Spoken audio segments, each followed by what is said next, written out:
మిత్రులు, ఆరోగ్యాభిలాషులందరికీ నమస్కారం. మిత్రులారా, ఎప్పటి నుంచో మీ అందరికీ చెప్పాలి, వ్యవసాయంలో నేను చూసిన ఒడిదుడుకులు. ఎందుకంటే నేను రైతుగా మొదలైన తర్వాత ప్రకృతి విపత్తులను చూడనివ్వండి, విత్తనాలు అంటే ఏ పంట ఎలా వస్తుంది అనేది చూసుకుంటే మీరు సుమారుగా గమనిస్తే కృష్ణా గోదావరి డెల్టాలో ఎక్కువ మొత్తం విస్తీర్ణంలో వ్యవసాయం చేస్తున్నప్పుడు వరిని చూసుకుంటే 15 బస్తాలు ఉన్నాయి, 20 బస్తాలు ఉన్నాయి, 25 బస్తాలు ఉన్నాయి. టాప్గా అయితే 1-2 సందర్భంలో 30-32 బస్తాలు అయినాయి. యావరేజ్గా 15 నుంచి 20 బస్తాలు వేసుకుంటే 20 బస్తాలు అంటే ఒక బస్తాకి 75 కేజీలు వడ్లు వస్తాయండి.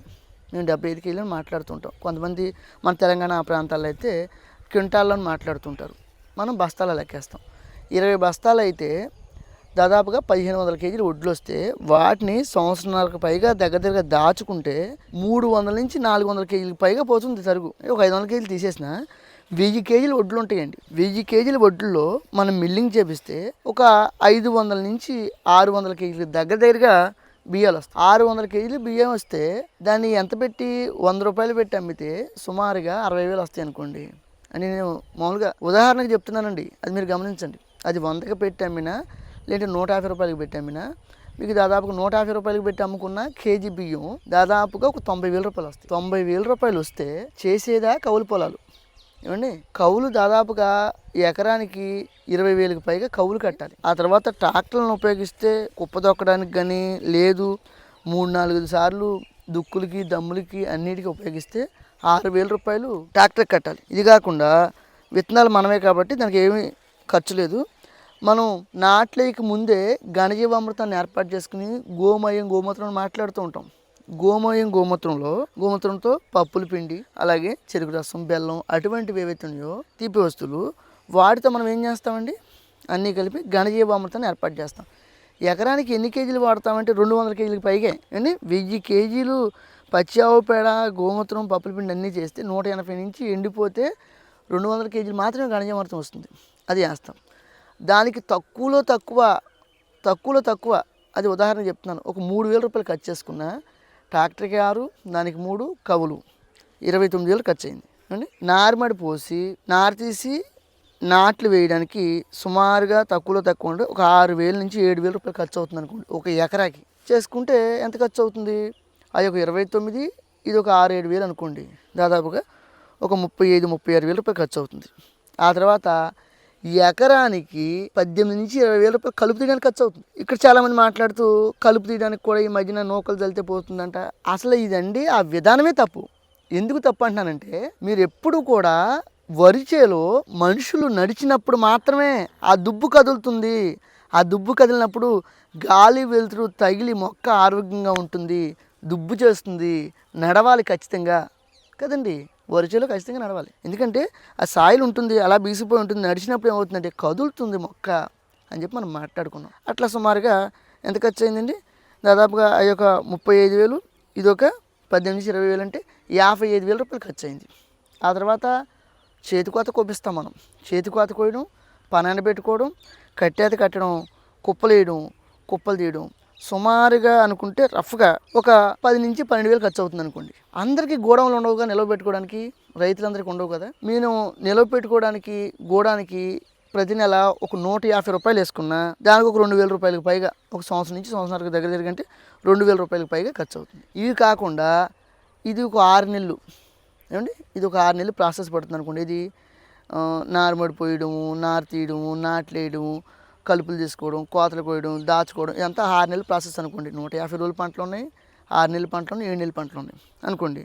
ఇదంతా లెక్కేస్తానండి. మొన్న నేను లెక్కేసానండి, రఫ్గా లెక్కేస్తే ఇది 100 నుంచి 150 రూపాయలు అమ్మి 600 కేజీల రూపాయలు బియ్యం అమ్మితే 90,000 రూపాయలు వస్తే నేను లెక్కేసిన ప్రకారం 93,000 ఖర్చు అవుతుందండి. చూసారండి. ఈ రోజున నేను కృష్ణా గోదావరి డెల్టాలో ప్రధానంగా వరి పండిస్తూ రెండో పంటగా కృష్ణా డెల్టాలో మినువులు, పెసలు, నువ్వులు, వేరుశనగ పండించుకుంటున్నామని మాట్లాడినప్పుడు ఇక్కడ మనందరం ఒకటే గమనించాలి. ఏంటి అంటే ఎప్పుడు కూడా నష్టానికి పనిచేసేవాడు రైతా అంటే చాలామంది అవునని చెప్తూ ఉంటారు. కాదండి. ఈ రోజున ప్రతి ఒక్కరూ ఆలోచించుకోవాలి. ఈ రోజున నేను నష్టానికి పనిచేయాలనే ఆలోచన నాకు లేదు.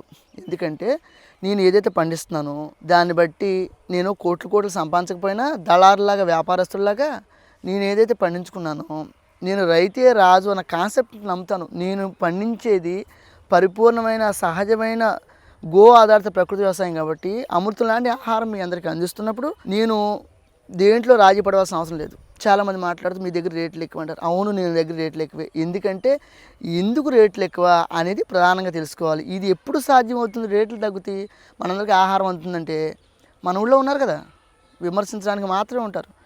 వాళ్ళు కెమికల్ ఫార్మింగు 10 ఎకరాలు చేస్తున్నాం, 15 ఎకరాలు చేస్తున్నాం, 5 ఎకరాలు చేస్తున్నాం, ఉద్యోగం మానేసి వచ్చి ఇలా దేశానికి అన్నం పెడుతున్నట్టు ఊళ్ళో ఉండి కెమికల్ ఫార్మింగ్ చేస్తుంటారే, వాళ్ళు ప్రతి ఒక్కరు కూడా ఎవరి ఇంటి మందం కోసం వాళ్ళు మారి వారి ఫ్యామిలీలు వారి బంధువుల కోసం మారినప్పుడు మాత్రమే ఇది సాధ్యమవుతుంది. మిత్రులారా, ఇది ఎవరిని విమర్శిద్దామని కానీ లేకపోతే నన్ను ఎవరో బ్లేమ్ చేసే వాళ్ళని గురించి మాట్లాడడం కానీ లేదండి. ఇది నా సొంత అభిప్రాయం. విన్నారండి? నేను పడిన కష్టం, నేను అమ్ముతున్న విధానం, నేను మీ అందరికీ ఆహారం అందిస్తున్న విధానం. ఇక్కడ చాలామంది మిత్రులు నా దగ్గర బియ్యాలు తీసుకుని చాలామంది సోదరిమణులు నమ్మండి నమ్మకపోండి, చాలామంది మాకు ఉబ్బసం తగ్గింది, ఆయాసం తగ్గింది, మీ బియ్యాలు తినక మోకాళ్ళ నొప్పులు తగ్గినాయి అని మాట్లాడినప్పుడు నిజంగా నాకు సంతోషం, ఆనందం, గర్వమే. అదే చెప్తున్నాను, సంతోషం సగం బలం అని మాట్లాడుతున్నారు పెద్దవాళ్ళు. నిజంగా సంతోషం సగం బలం కాదండి, నాకు చాలా బలం. ఎందుకంటే అండి, నేను గో ఆధారిత ప్రకృతి వ్యవసాయం మొదలుపెట్టాను. నా సోదరిమణులు పనిచేసేవాళ్ళు కానీ, మా మిత్రులు నాకు సహకరించేవాళ్ళు కానీ, వీళ్ళందరూ అద్భుతం. ఎందుకంటే తెలియకపోతే చెప్పి చేయించుకుంటా ఉన్నాం. ఇందులో అనేక మెలకువలు. మొట్టమొదట నష్టపోయాం, కొంచెం కష్టపడ్డాం. తర్వాత సంవత్సరం దాన్ని రిపీట్ అవ్వకుండా ఏం చేయాలని ఆలోచించుకుని ప్రతి సందర్భంలో ప్రతి విషయంలో చేసుకుంటూ వెళ్ళిపోతా ఉన్నాం. నేను అదే చెప్తున్నాను, మీరు మాత్రం వ్యవసాయాలు ఉంటాయి, మీకు భూములు ఉంటాయి, ఎవ్వరు కూడా ఒక పంచి కట్టో లుంగీ కట్టో వెళ్ళి వ్యవసాయంకి వెళ్ళి పనిచేయరు. ఇంకోటండి, ఈ రోజున నా దగ్గర ఉన్న గోవుల్ని సాకడానికి ప్రతిరోజు 2 మనుషులు ఖర్చు అవుతారు. అంటే 1000 రూపాయలు ఖర్చు అవుతుంది. విన్నారండి? ఎందుకంటే నాకు భూమి ఎంత ముఖ్యమో గోవులు కూడా అంతే ముఖ్యం. జీవం లేని మట్టి లేదు, మట్టి లేని జీవం లేదని మాట్లాడితే ఈరోజు మట్టి మాత్రమే మిగిలింది, జీవం లేదు, జీవం చంపేశారు. ఎటువంటి పురుగు మందులు కొడతా ఉన్నారంటే, మొన్న ఒక మిత్రుడు మాట్లాడుతూ పురుగు మందులు ఎరువులు ఏవైతున్నాయో కెమికల్ ఫార్మింగ్లో అవన్నీ లిస్ట్ రాసుకుని ఒక వీడియో చేయొచ్చు అన్నారు. ఎందుకండి? మనం చేసే పనే మనకు సమయం లేదు. ఏం చేస్తామో మనకి సోషల్ మీడియాలో విమర్శించే మిత్రులకు తెలియదంటారా? ఖచ్చితంగా తెలుస్తుంది. అదే ప్రతి ఒక్కరూ ఆలోచించాలి. ఈ రోజున అనేక మంది మిత్రులు క్యాన్సర్తో బాధపడుతున్నారు.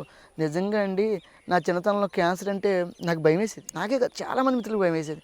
ఈరోజు క్యాన్సర్ అంటే క్యాన్సరా, మన ఇళ్ళలోకి వచ్చేసింది కదా. నిజంగా అండి, ఒక క్యాన్సర్ వ్యక్తి మన ఇంట్లో చనిపోతే నిజంగా ఎంత బాధ అండి.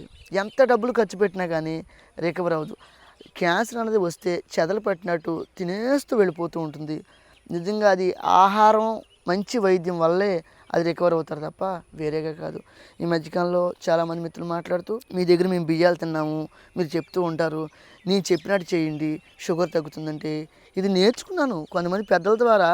ఏం తింటే ఏంటి అని నేర్చుకుంటే కొంతమంది మిత్రులు కొన్ని బియ్యాలు తీసుకుని నాకు ఫీడ్బ్యాక్ ఇచ్చారు. ఈ బియ్యం దీనికి పనిచేస్తుంది కేదారేష్ గారు, ఈ బియ్యం దీనికి పనిచేస్తుంది, చాలా బాగుంది అని మాట్లాడుతున్నప్పుడు నిజంగా చాలా సంతోషం. మిత్రులారా, ప్రతి ఒక్కరూ ఆలోచించండి. ఎందుకంటే వ్యవసాయం అనేది కత్తి మీద సాములాగా ఎంత కష్టమైపోయింది. ఈ రోజున పనిచేసే కూలీలకి 5 నుంచి 600 లేనిదే మనుషులు లేరు. ఈ మధ్యకాలంలో కూడా ఒక 5-6 నెలల క్రితం కూడా మన సాయిబాబు సెలవులో ఉంటాం, మిల్లుకి వెళ్ళి మిల్లింగ్ ఆడించుకోవడం, దాదాపుగా ఒక 20 కట్టలు వెళ్ళి మిల్లింగ్ ఆడించుకోవడం, 2 బాబుకి 10 రూపాయలు ఇస్తానంటే మనుషులు దొరకని పరిస్థితి. అదే చెప్తా ఉన్నాం, ఈ రోజున అందరికీ ఆహారం కావాలి కానీ పనిచేసేవాడు ఎవరు ఉండరు. ఇది మీరు ఆలోచించుకోండి. నేను అనేక సందర్భాల్లో నేను చెప్తూ ఉన్నాను, మనకి ఆహారం దగ్గర శ్రమకు తగ్గ ఆహారం ప్రతి ఒక్కరూ చేయాలి. ఆహారం విషయంలో మనం ఏం తింటా ఉన్నాం, మనకి నిజంగా వ్యవసాయ భూమి ఉంటే ఉప్పు తప్ప అన్నీ పండించుకోవాలని ఆలోచన ఏతుందో అది ఖచ్చితంగా కూడా మీరు అందరూ చేయవలసిన అవసరం ఉంది. మిత్రులారా, మీరు కనుక గో ఆధారిత ప్రకృతి వ్యవసాయంలో వచ్చి మేము చేస్తాము, ఇంటి మందం కోసం పండించుకుంటా అంటే నా దగ్గర విత్తనాలు ఏవైతున్నాయో నన్ను స్వయంగా వచ్చి కలవండి. నేను కృష్ణా జిల్లాలో కానీ గోదావరి జిల్లా 2 జిల్లాలు మీకు అందుబాటులో ఉంటాను. కలిస్తే మీకు ఏది విత్తనం కావాలో ఇంటి మందం కోసం వరకు అయితే ఉచితంగా విత్తనాలు ఇస్తాను. మీరు ఎలా చేయాలి, ఎలా పని చేయాలి, ఎలా పని చేస్తే బాగుంటుంది అనేది కూడా మీ అందరికీ చెప్పే ప్రయత్నం చేస్తాను. మిత్రులారా, ఇది మీరు అందరూ అర్థం చేసుకోవాలి. మీరు అందరూ అర్థం చేసుకుని మీరందరూ ఆరోగ్యాభిలాషులు అవుతూ మనం చేసే పనిలో సంతోషం ఎత్తుకోవాలి. సంతోషం సగం బలం కాదండి, చాలా బలం. అది మీ అందరికీ అర్థం కావాలి. నమస్తే.